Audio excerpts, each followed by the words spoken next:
और आपके बाद अब नबूवत का सिलसिला नहीं, उलमा है जो वारिसे अंबिया है।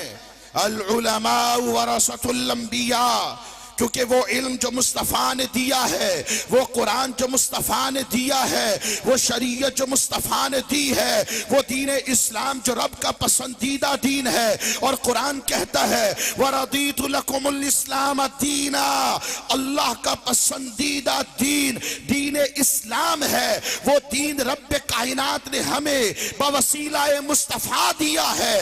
इस दीन ने आगे भी चलना है, क्योंकि ये जमाना लंबा है, मेरे हजूर का जमाना लंबा है, ये कयामत तक चलेगा। क्योंकि अब कोई नया नबी इस दुनिया में आने वाला नहीं, तो शरीयत कयामत तक मुस्तफा की चलेगी। और अब इस दीन को आगे जो चलाने का सिलसिला है, वो रब कायनात ने हुफ्फाज को अता किया है, वो उलमा को अता किया है कि कुरान इनके दिलों में महफूज हो जाता है। और ये कुरान को हिफ्ज करके इसकी आयात बशीनात को आगे फैलाते चले जाते हैं। और उलमा पढ़कर समझकर मेरे हजूर की शरीयत की तालीम देते चले जाते हैं।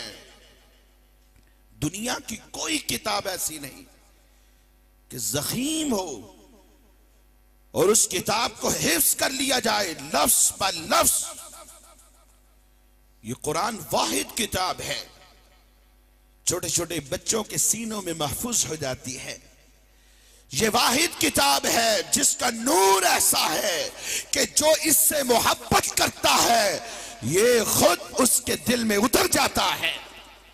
बात है मोहब्बत की। मैं जब छोटा सा था, नमाज तरावी पढ़ने के लिए मस्जिद में जाना, हाफिज कुरान को पीछे खड़े होकर सुनते थे।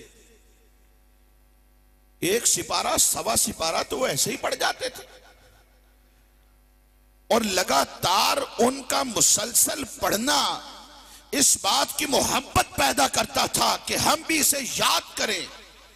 लेकिन फिर सोच आती थी, इतनी मोटी किताब ये याद कैसे होगी, ये याद कैसे होगी। सोचते थे।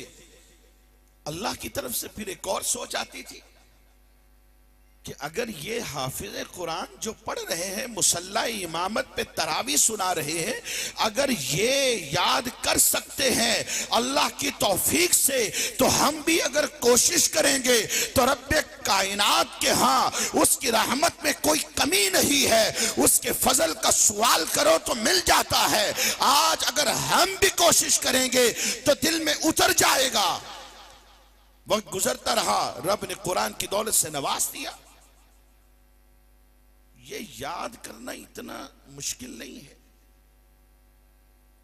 अगरचे कि मुश्किल तो है, लेकिन फिर भी इतना मुश्किल नहीं है जितना इसे महफूज रखना मुश्किल होता है। महफूज रखना मुश्किल।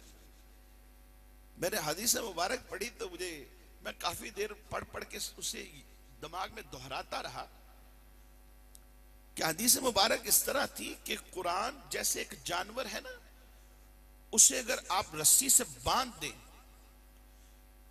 और वो रस्सी छुड़ाने की कोशिश करे, तोड़ाने की कोशिश करे,